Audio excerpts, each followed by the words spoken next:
अस्सलाम वालेकुम नाजरीन, मैं हूं मोहम्मद अब्दुल हकीम। 7H न्यूज़ में आपका इस्तकबाल है। सुबह 7:30 बजे एक आदमी शॉपिंग के लिए इस्नापुर से महेश्वरम जा रहा था कि रास्ते में दो ऑटो ड्राइवरों ने उसे लूट लिया और पुलिस ने फौरी हरकत में आते हुए उन दोनों को गिरफ्तार कर लिया है। उनके कब्जे से 20,000 रुपये नकद और डॉक्यूमेंट्स जब्त कर लिए हैं।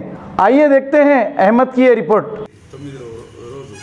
సాయంత్రం 7:30కి ఆయన నిత్యావసర వస్తువుల కొరకు మహేశ్వర కాలేజ్ నుండి ఇస్నాపూర్ రావడం జరిగింది. ఇస్నాపురంలో తన సంబంధించిన వస్తువులు కొనుక్కొని తిరిగి ప్రయాణంలో ఒక ఆటో ఎక్కారు.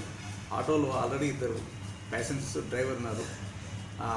ఈ డ్రైవర్స్ ప్యాసింజరు ఈ కపటి దగ్గర దాదాపు పెద్ద ఎత్తులో డబ్బును గమనించి ఒక ఐసోలేటెడ్ ప్లేసెస్ ఆటో తరలించి ఆయన కొట్టి ఆ డబ్బు 28,000 డబ్బు పెద్ద డాక్యుమెంట్స్ తీసుకొని ఆటోలో పారిపోయారు. కపాటి అక్కడనే వదిలిపెట్టారు. కపాటి తర్వాత పోలీస్ స్టేషన్ పటంచెరు వచ్చేసి దరఖాస్తు ఇవ్వగా మేము కేసు రిజిస్టర్ చేసి crime station SHO Patancheru, DI Patancheru వీళ్ళంతా స్పెషల్ టీం పాల్గొని అక్యూలను అరెస్ట్ చేయడం జరిగింది.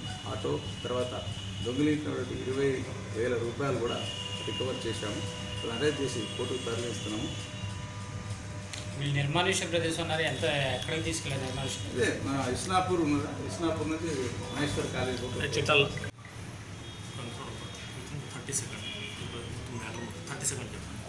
अब करेंगे आपको अपडेट, तो लाइक कीजिए, शेयर कीजिए, चर्चा करना ना भूले।